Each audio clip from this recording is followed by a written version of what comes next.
Hi friends, welcome to my channel M food. ఈరోజు మనం వీడియోలో రాగి సంగటి రెసిపీ ఎలా చేయాలనేది తెలుసుకుందామండి. ప్రాసెస్ని అయితే ఇప్పుడు చూసేద్దాం. ఇక్కడ నేను ఒక గిన్నె తీసుకున్నాను. అందులోకి ఒక చిన్న గ్లాస్ తీసుకొని ఆ గ్లాస్ నిండా అయితే బియ్యాన్ని వేసుకుంటున్నాను. ఇవి బియ్యం, రేషన్ బియ్యం అంటారు కదా, ఆ బియ్యం అండి. ఇందులోకి నీళ్లు పోసుకొని నీట్గా ఒక 2-3 సార్లు అయితే వాష్ చేసుకోవాలండి. ఇవి రేషన్ బియ్యం కాబట్టి ఎక్కువసార్లు వాష్ చేసుకోవాలి.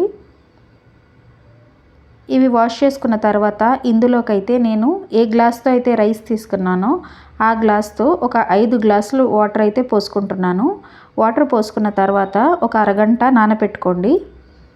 అరగంట తర్వాత స్టవ్ మీద అయితే పెట్టుకుంటున్నానండి. రైస్ అనేది మనకి బాగా మెత్తగా ఉడకాలి. మెత్తగా ఉడికేంత వరకు ఉడికించుకోండి.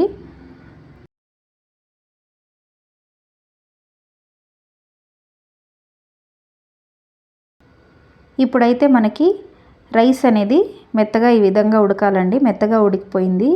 ఈ స్టేజ్లో నేను ఏ గ్లాస్తో అయితే రైస్ తీసుకున్నానో సేమ్ అదే గ్లాస్తో అర గ్లాస్ వరకు రాగిపిండి అయితే వేసుకుంటున్నానండి. రాగిపిండి వేసుకున్న వెంటనే మిక్స్ చేసుకోకూడదు. మూత పెట్టుకొని ఒక 5 నిమిషాల పాటు అలాగే ఉడకనివ్వండి.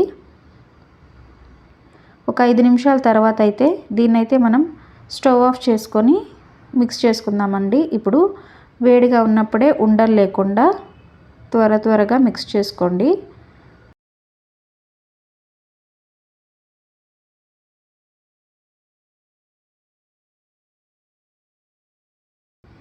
ఈ విధంగా అయితే పూర్తిగా మిక్స్ చేసుకొని పెట్టుకోవాలండి. సంగటి అయితే రెడీ అయింది. ఇప్పుడు స్టవ్ మీద పెట్టుకొని మూత పెట్టుకొని అయితే ఒక 2 నిమిషాలు అలా వదిలేయండి. 2 నిమిషాలు అలా పెట్టుకోండి స్టవ్ మీద. 2 మినిట్స్ తర్వాత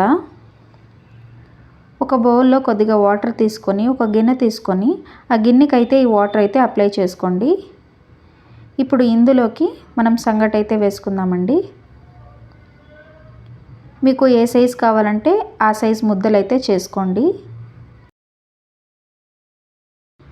ఇలా వేసుకున్న తర్వాత చేతికి తడి అంటుకొని ఈ విధంగా అయితే రౌండ్గా బాల్ లాగా అయితే చేసుకోవాలి.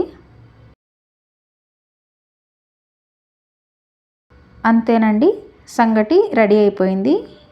నేను తీసుకున్న క్వాంటిటీకి నాకు 3 సంగటి ముద్దలు అయితే వచ్చాయండి. అంతేనండి, సంగటి రెసిపీ ఎలా చేయాలనేది అయితే మనం ఈ వీడియోలో తెలుసుకుందాం. మీకు మరిన్ని వీడియోస్ కావాలంటే మా ఛానల్ నుంచి వీడియోస్ని లైక్ చేయండి, షేర్ చేయండి. ఎం ఫుడ్ ఛానల్ని సబ్స్క్రైబ్ చేసుకోండి. Thank you for watching.